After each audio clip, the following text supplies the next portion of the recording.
Dear students, हम बात कर रहे हैं पार्ट्स ऑफ फ्लावर्स की। और पार्ट्स ऑफ फ्लावर में हमने फर्स्ट वर्ल के बारे में पढ़ा, दैट इज कैलिक्स। और हमने आपको ये बताया कि जो कैलिक्स होता है वो सेपल से मिलकर के बना होता है। अब अगर हम बात करें कोरोला की तो इट इज सेकेंड वर्ल। ये सेकेंड वर्ल है और it is inner to calyx. अगर कैलिक्स के हम अंदर की तरफ देखें तो जो सेकेंड वर्ल है, सेकेंड टीयर है, जो वो होगा कोरोला। अब अगर हम कोरोला की बात करें तो कोरोला किस चीज से मिलकर के बना होता है? कोरोला जो बना होता है it is composed of petals. देखिए ये बहुत इंपॉर्टेंट है।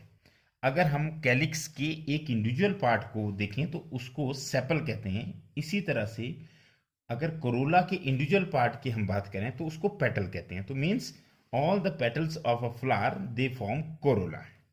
अब कोरोला जो होता है इट इज ब्यूटीफुली कलर्ड। ये बहुत ही अट्रैक्टिव होता है। और अट्रैक्टिव होने का कारण क्या है? इसका कारण है कि जो कोरोला का जो मेन रोल है वो है to attract the insect pollinators. तो इसका मतलब है टू अट्रैक्ट पॉलिनेटर्स। और आपको पता है कि जो मोस्टली इंसेक्ट्स आर पॉलिनेटर्स, तो इस वजह से इंसेक्ट्स को अट्रैक्ट करने के लिए कोरोला ब्यूटीफुली कलर्ड होता है। क्लियर? अब हम बात करें कि कोरोला में दो कंडीशंस आएगी जनरली, जैसे कैलिक्स में आती थी। एक जो कंडीशन होगी इट विल बी गैमो पेटलस, और जो दूसरी होगी वो होगी पॉली पेटलस।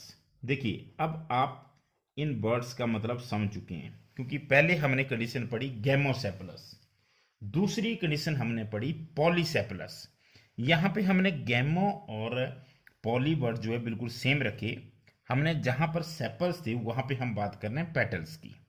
तो गैमो पेटलस क्या हुआ? Gamopetalous means when the petals are united. मतलब जब पेटल्स जुड़े हुए हैं एक दूसरे से, तो ऐसी फ्लावर को आप कह सकते हैं कि ऐसे फ्लावर में जो कोरोला है दैट इज गैमोपेटलस। और अगर पेटल जो हैं वो फ्री हैं तो उस कंडीशन को हम बोलेंगे पॉलीपेटलस।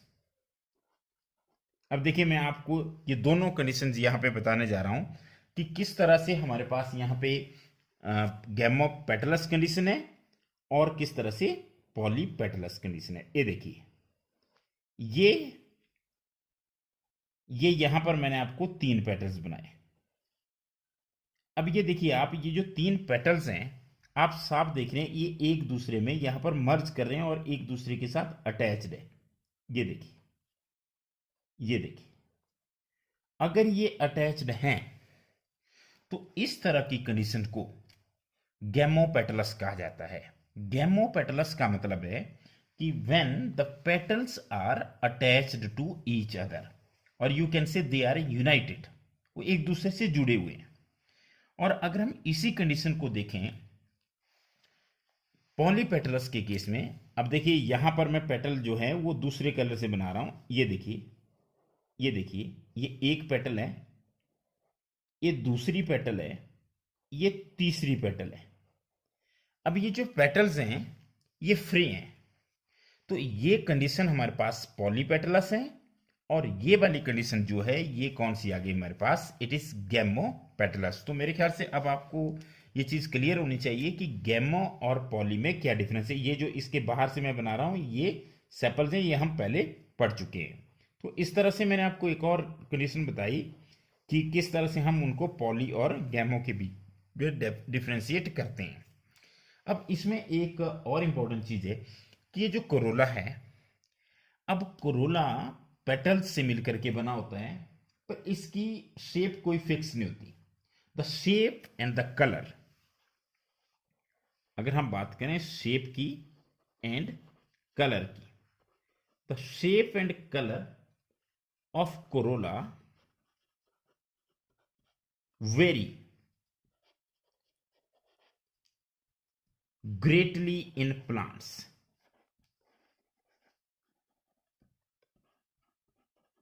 अगर हम देखें तो कोरोला अगर हम देखें चाइना रोज में तो किसी और कलर का होगा, किसी और शेप का होगा। अगर हम कोरोला देखें पंपकिन में तो वो किसी और शेप का होगा। अगर हम लेमन में देखें तो किसी और शेप का और कलर का होगा। तो इस तरह से आप कह सकते हैं कि कोरोला की कलर और शेप जो होती है वो वेरी करती है from flower to flower and from plant to plant.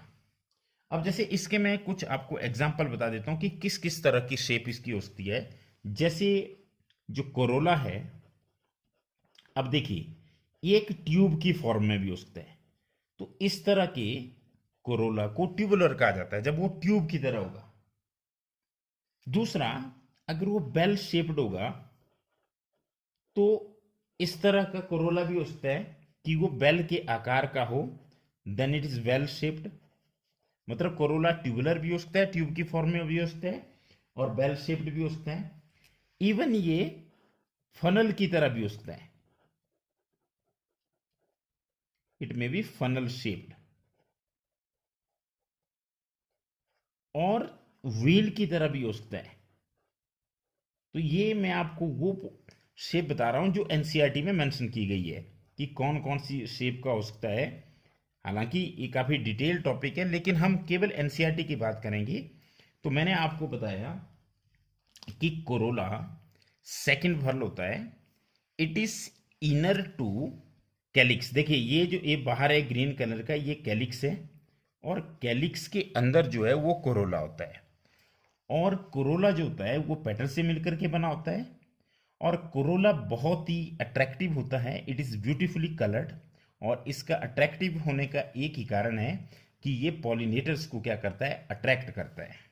अब कोरोला में भी कैलिक्स की तरह दो सिचुएशन आएगी, दो कंडीशंस आएगी, या तो कोरोला गैमोपेटलस होगा या पॉलीपेटलस होगा। अगर पेटल्स आपस में जुड़े होंगे तो इस सिचुएशन को गैमोपेटलस कहा जाएगा, और ऐसे कोरोला जो होगा वो गैमोपेटलस कोरोला होगा। और अगर पेटल्स एक दूसरे के साथ अटैच्ड नहीं हैं, वो फ्री हैं, then this type of corolla is known as polypetalous. अगर हम फ्लावर टू फ्लावर की बात करें, प्लांट टू प्लांट की बात करें, तो उनमें जो कोरोला का कलर है, उसकी जो शेप है, वो वेरी करती जाएगी। अब जो कोरोला की शेप है, जनरल कौन सी शेप हो सकती है? कोरोला या तो ट्यूब की तरह हो सकता है, या वेल शेप्ड हो सकता है, या फनल की तरह हो सकता है, या व्हील की तरह हो सकता है। ये एनसीईआरटी में दिया गया कि इसमें ये शेप हो सकती है। अब हम जो नेक्स्ट वीडियो में बात करेंगे वो बहुत ही इंपॉर्टेंट टॉपिक है, थोड़ा सा डिटेल्ड हम जाएंगे, हम बात करेंगे एस्टिवेशन की। Thank you very much.